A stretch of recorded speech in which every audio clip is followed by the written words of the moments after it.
Data protection and privacy teams are under more pressure than ever with new laws, AI oversight, data breaches, and the constant expectation to do more with fewer resources. That's why TrustArc built a modern privacy and data protection management platform powered by Arc Intelligence. It unifies your tools, automates the work that slows you down, and surfaces what matters most right when you need it. From guided quick actions to our intelligent assistant, Ask Arc, you get credible, contextual answers backed by expert research, not generic AI guesses. Finally, privacy that works the way privacy pros work. Learn how TrustArc helps teams move faster with confidence at trustarc.com/serious-privacy. That's trustarc.com/serious-privacy.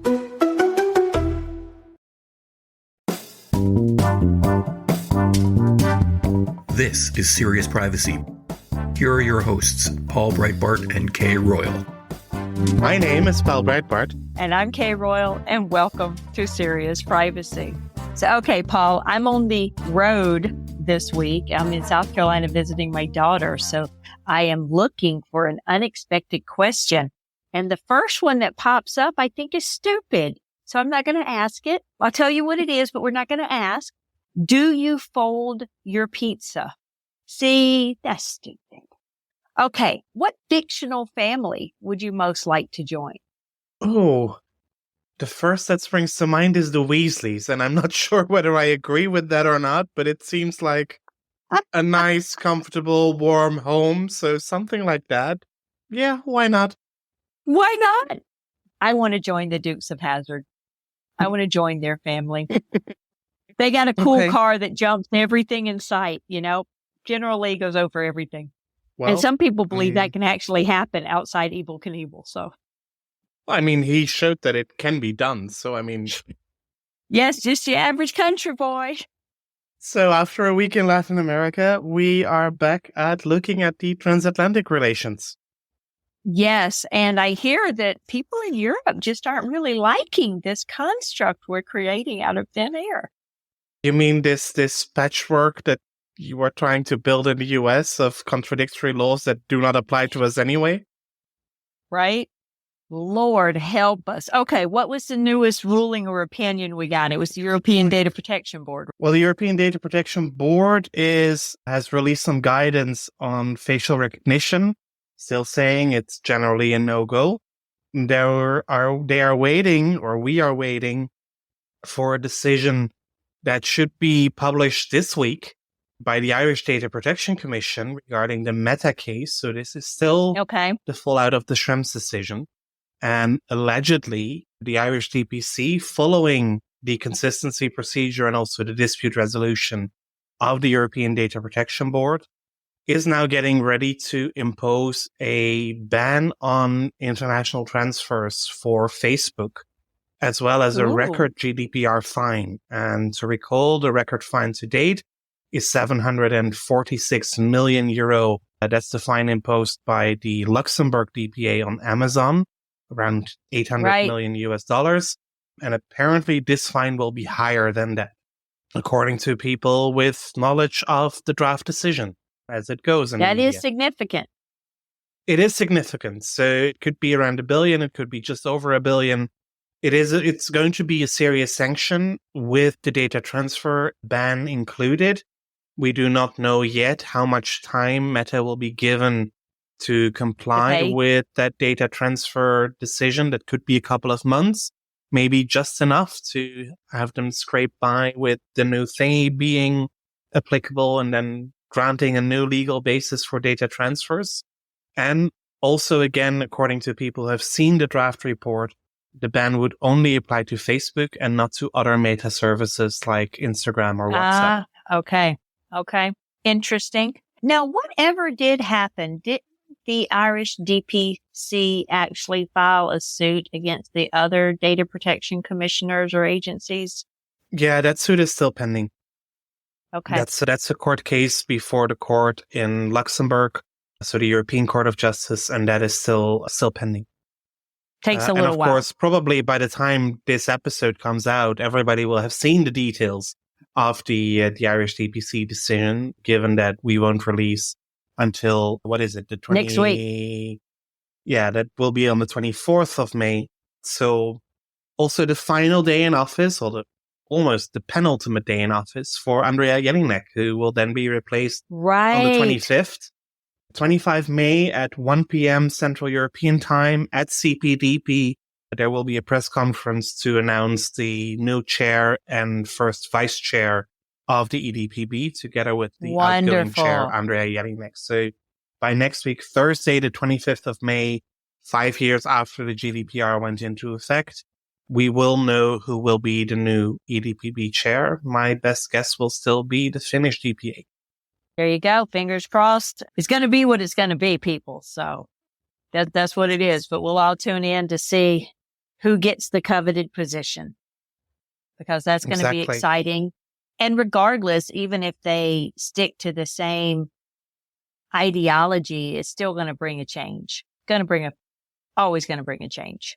Oh, absolutely. Because individuals matter, certainly at the head of an authority, or in this case, a group of authorities. I think that will make a big difference. And yeah, only time will tell. The initial couple of months might not see a lot of change, but also the forthcoming changes, for example, at the head of the Irish DPC, with Helen almost being at the end of her term, will probably see a significant change. So also that is an interesting one to monitor.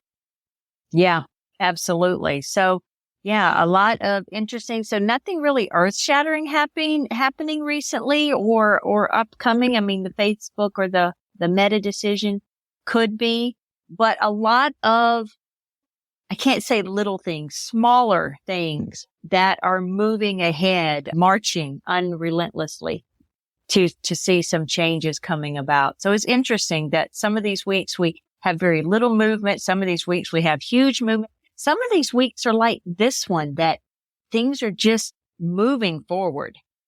Well, when you look at the state legislation, that patchwork that we were referring to before, quite a bit of progress was made, because the number is now 10.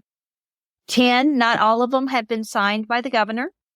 So Tennessee, Montana, and Texas are still awaiting governor's signature. That might be changed by the time this comes out, but they've been passed through their houses. So we know that they're coming, looking forward to it. We've discussed a little bit about Tennessee and Montana, not in any great detail, but we will. You know what? Paul and I will sit and go through the upcoming state laws for you when they're signed, probably more towards the end of the season, when we think we've seen about as much as we're going to see. And then we'll go through and we'll analyze all the laws for you together and pull together the different details. But I will say Texas passed late Wednesday, I believe it was. But it's interesting because Texas is a lot like California. So it has the standard exemptions, but it is a lot more like California's definition of sale, because it talks about doing it for either money or something of valuable consideration. So let me pull that up for you real quick so I don't get it wrong. Another interesting provision that they have is they do make a difference between de-identified data and pseudonymous data. And apparently, I think the difference, I'm not pulling it up exactly, but the difference is that pseudonymous data can be re-identified with a little bit more information. So they do draw a distinction between the two, which is interesting. So if it passes, which it is fully expected to pass, if it passes, it will go into effect March 1st of 2024. So you've got less than 9 months to get ready for Texas. And that will impact a lot of companies in Texas. There was some marketing hype put out that they wanted to pass the strongest privacy law in the United States, on state omnibus privacy. I'm sure they've done that, but they're not shabby either. No, absolutely. I mean, we had at least one state law passed that we sat there and went, really? You call that a privacy law? So this one is a privacy law. It certainly is. And we have another abbreviation for our alphabet soup, right?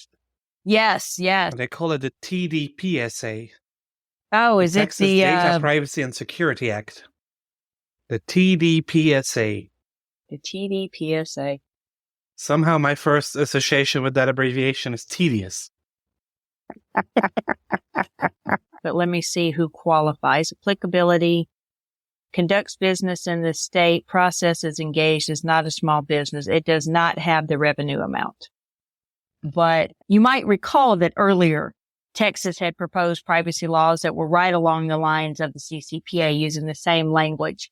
That didn't pass.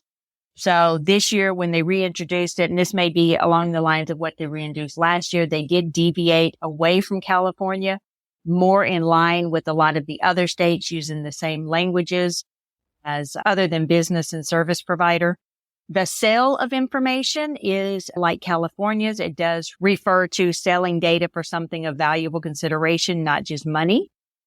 And then to qualify as whether the law is subject to you, it applies to a person that conducts business in the state or produces a product or service consumed by resident or processes or engages in the sale of personal data, does not say how much, how many people or how many sales. There's not a tag to there, but it applies to anything that is not a small business as defined by the United States Small Business Administration, to the extent that it applies to a person described by the subdivision. So it is interesting that it's a very, very broad definition of businesses that it applies to. So there's no metrics of who it applies to. There's also no revenue amount. It's just basically if you conduct business in the state or you engage in the sale of personal data. That's it. That's pretty broad. Wow. It is pretty broad. Well, I would wish that U.S. legislators started just writing legislation that you can read on its own instead of cross-referencing a gazillion other laws that are cross-referencing another gazillion other laws, so that you would never have a clear text that has a one-glance overview of this is what you need to do and this is when it applies to you. Oh, our exceptions are the same way. So Texas's exceptions are the state agency or political subdivision, financial institute subject to Graham-Leach-Bliley, covered entity or business associate governed under HIPAA, and then, or a nonprofit, or an institution of higher education. And then the data that they exempt are PHI under HIPAA, health records, patient identifying information for purposes of 42 USC section 290 DD-2, also identifiable private information for purposes of federal policy for protection of human subjects, collected as part of a human subjects research subject to the common rule, personal data used or shared for research for other purposes or information documents for Health Quality Improvement Act, Patient Safety Work Product, information.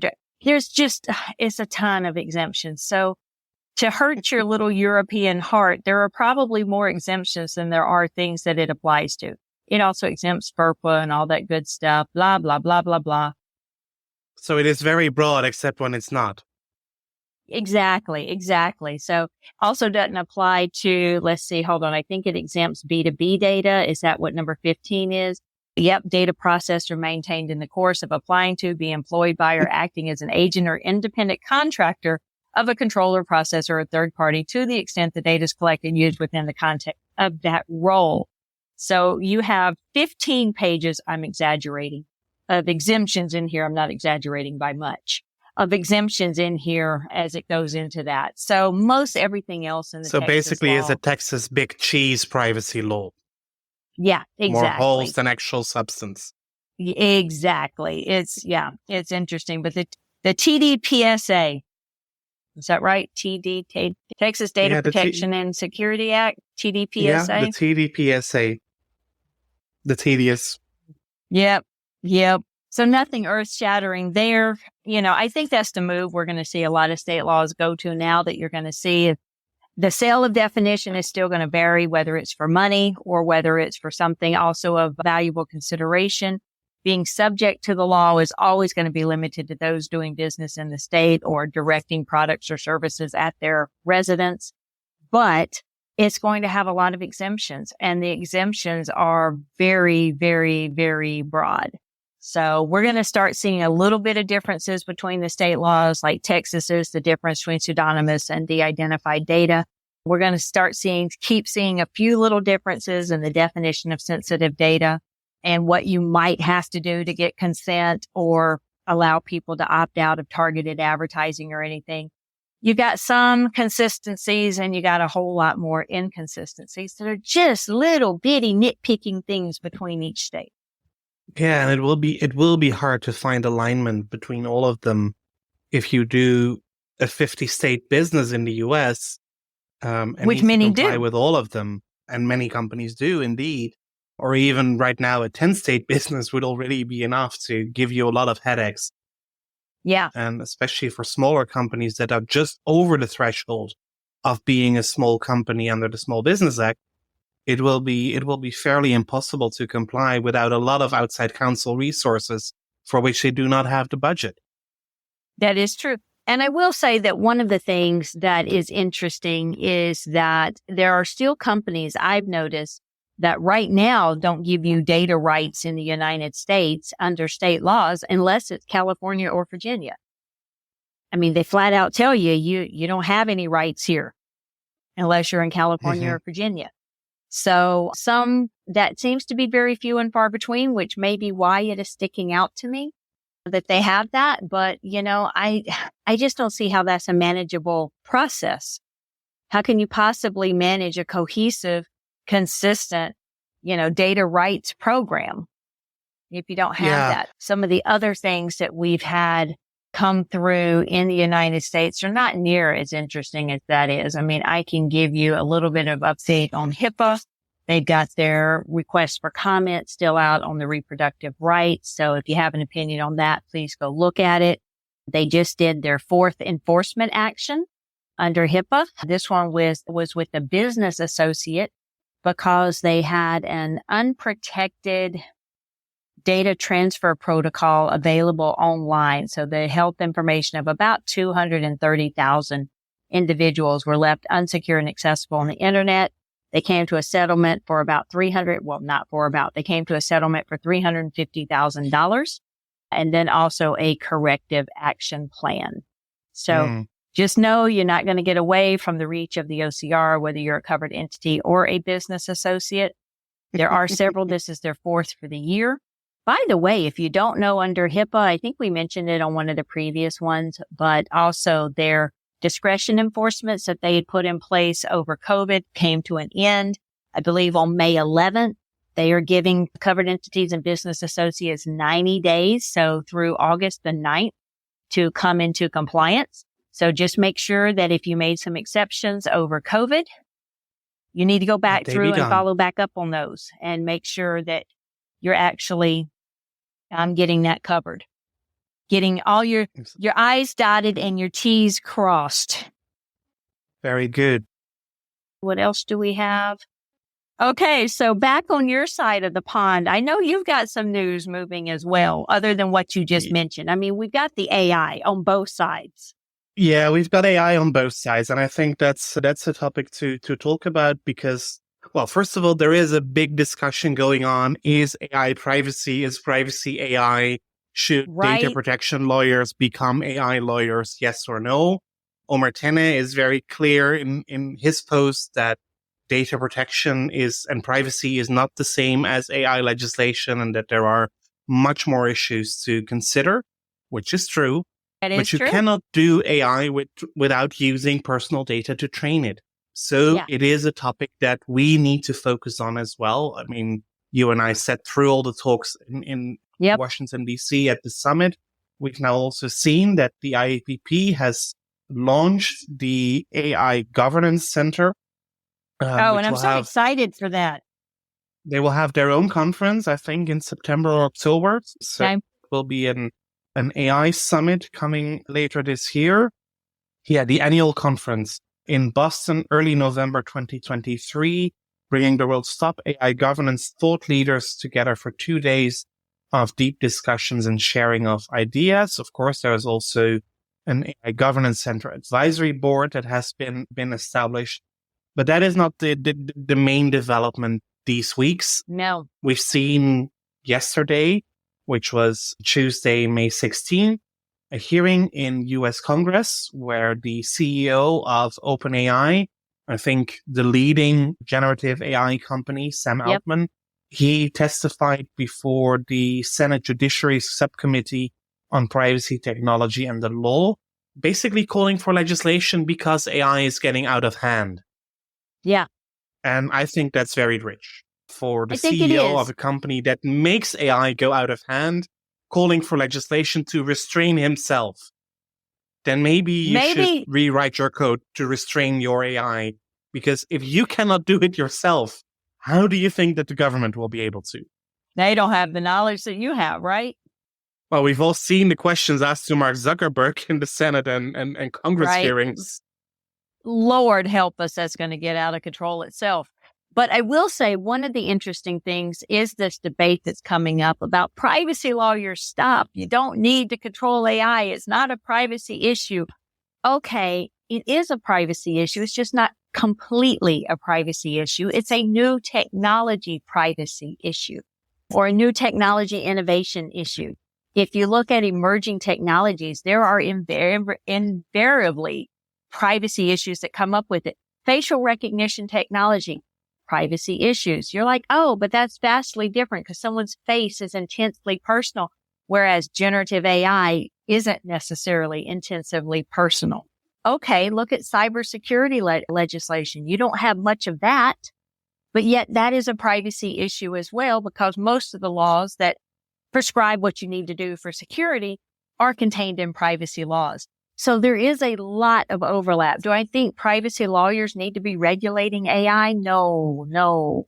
And I think when it comes to using it within your company, you need to have an open mind.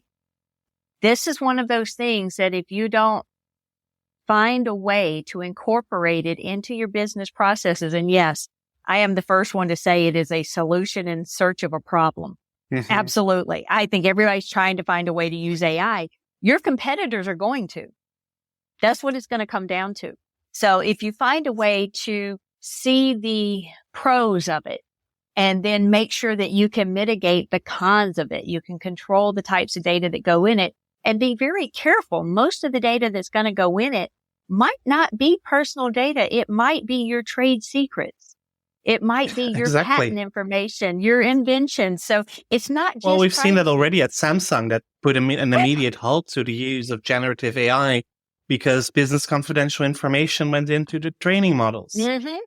But we have a big copyright discussion as well because Yeah. especially the data sets that were used by OpenAI, but also by Google Bard and others, Yep. they are based on scraping the internet. And it's still questionable whether that information can actually be used to train an algorithm.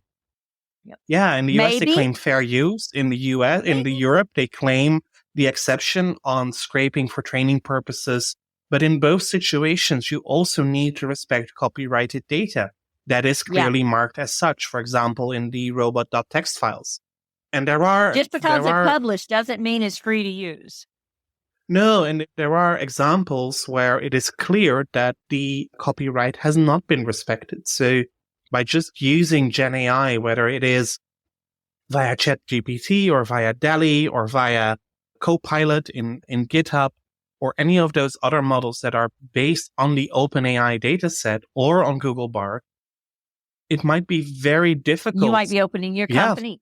You might open up yourself to a lot of liability issues as well. Yeah.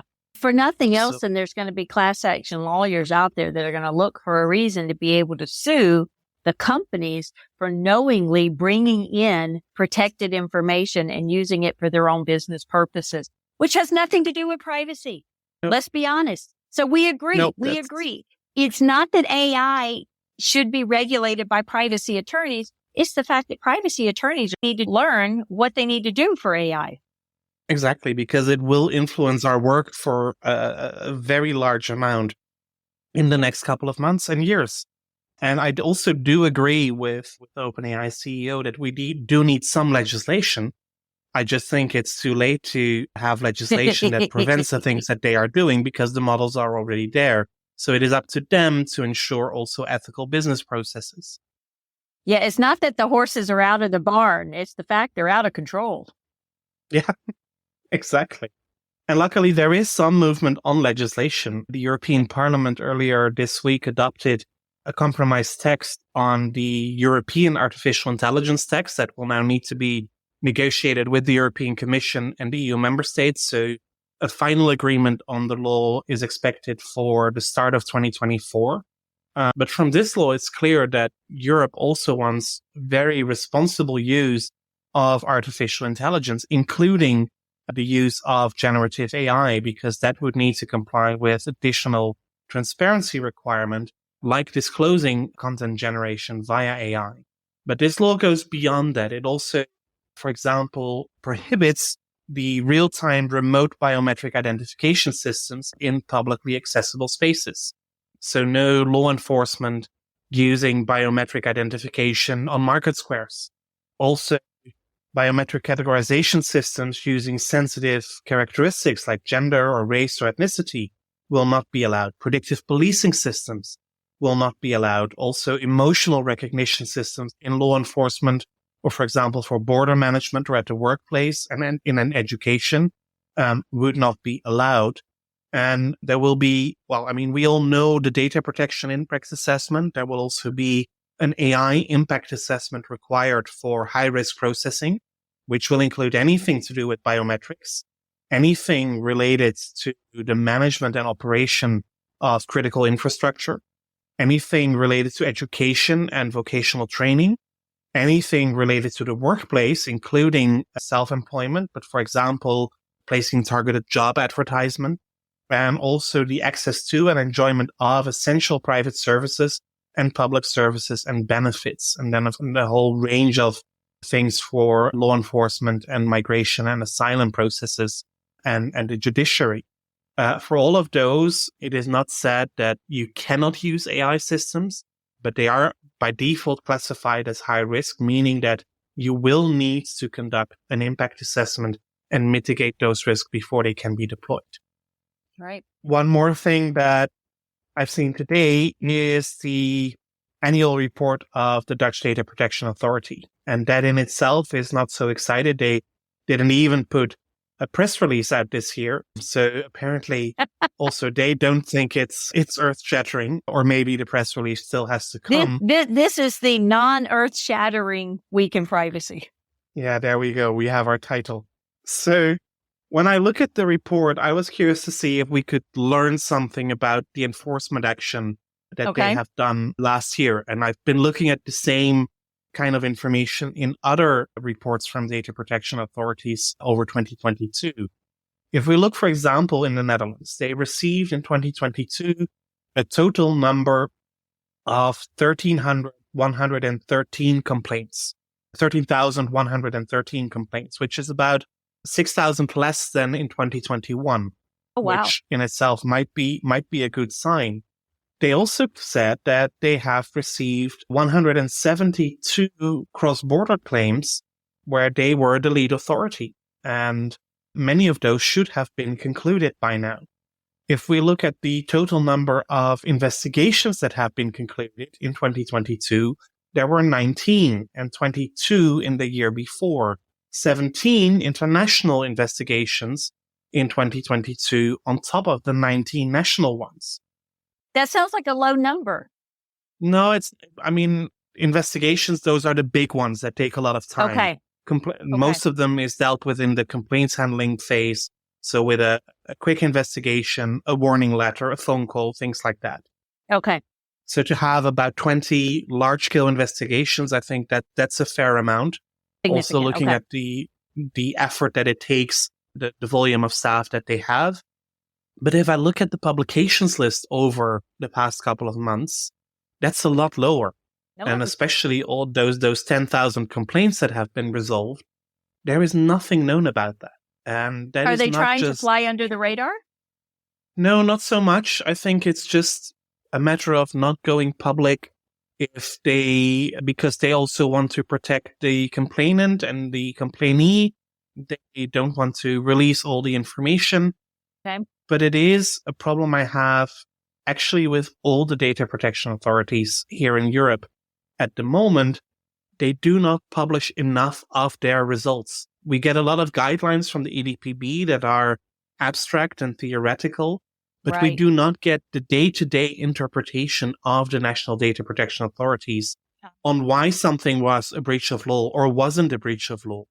Or why they didn't investigate all 10,000 complaints because 9,000 of them dealt with something that's not covered under the law.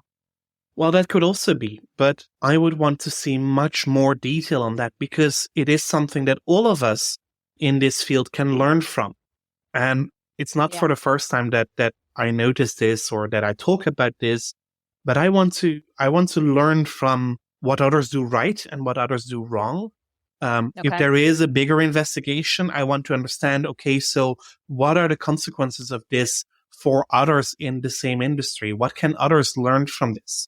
A couple of weeks ago, we had an investigative report here in the Netherlands from the Dutch DPA about one of our social security services and talking about their levels of authentication when dealing with access requests. And the Dutch DPA said, well, what you have in place right now is not enough. We have talked to this organization. They have made improvements, and we think that what they have in place now is sufficient, without specifying what the process now is that they have approved. So also there, right, more transparency. How can I learn from what it should be if that information is not shared? So indeed, true, much more transparency. And again, this is not just for the Dutch DPA.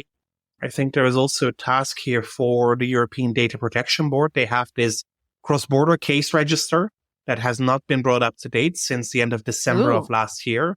And even then, everything We're halfway through the year. We're halfway through the year, exactly. And I think a lot of the cases that would have a so-called amicable resolution, so where there is no sanction, but mainly a phone call or a warning letter or something like that, those cases are not published in the register generally at all because DPAs do not make the effort to report them to the data protection. Got it. So yeah, my plea is much, much more transparency from the data protection authorities. And I understand that this is extra work. But it would make their work easier in the end. I think so, because if you want to raise compliance standards, you need to make sure that people actually understand what it is that the authorities are looking at and how they read the law.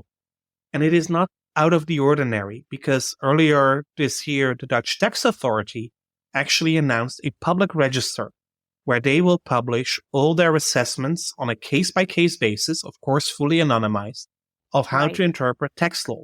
For example, if you have a specific illness and a specific education program and you make extra costs because of that, is that something that is tax deductible, yes or no?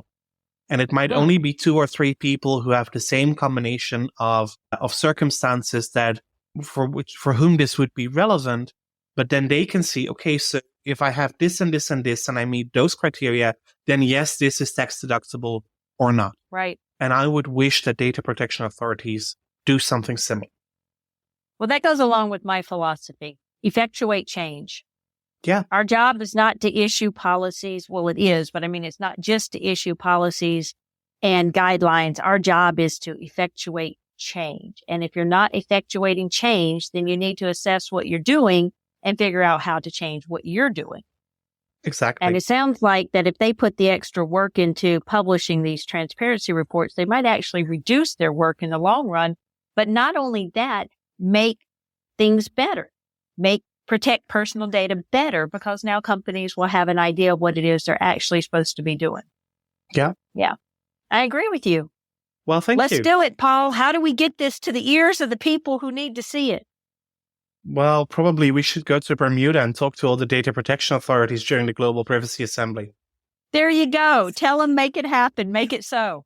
Right? Tell them, we got a message for you and y'all need to hear it, right? Rally cry, rally cry. Exactly. I don't see that falling on open ears. Who knows? So on that note, thank you for listening to another episode of Serious Privacy. If you like the podcast, please do share it with your friends and family and coworkers, and do rate and review us in your favorite app or platform and spread the word. We want more listeners, and we get more listeners every week. We are still very excited to see our numbers grow, but the more the merrier. And if you send us a question, we'll try to answer it. Exactly. Or if you send us a topic, a suggestion, always happy to hear those. Join the conversation on LinkedIn. Find us under Serious Privacy. You'll find Kay on social media as Heart of Privacy and myself as Paul B. Until next week, When you will only have K, I will be on the road and in conferences. So with that, until next week, goodbye. Bye, y'all. That was Serious Privacy.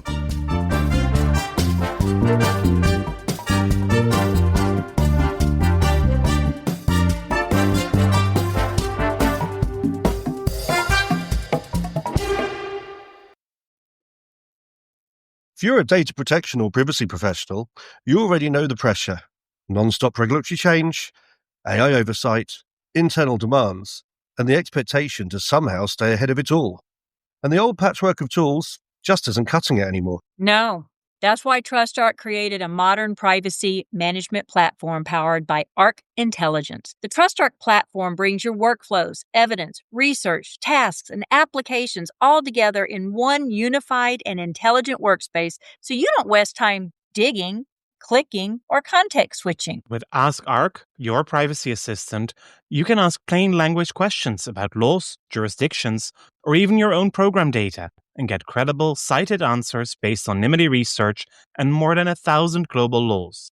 It's explainable, transparent, and purpose-built for data protection and privacy. So if you need to add a vendor, create a cookie banner, or start an assessment, quick actions take formally complex tasks, turn them into bite-sized guided workflows to save you time. It's a platform that thinks like you, works like you, and helps you move faster with confidence, whether you're a seasoned DPO or you're just getting started. See how modern privacy gets done. Explore Arc at trustarc.com/serious-privacy. That's trustarc.com/serious-privacy.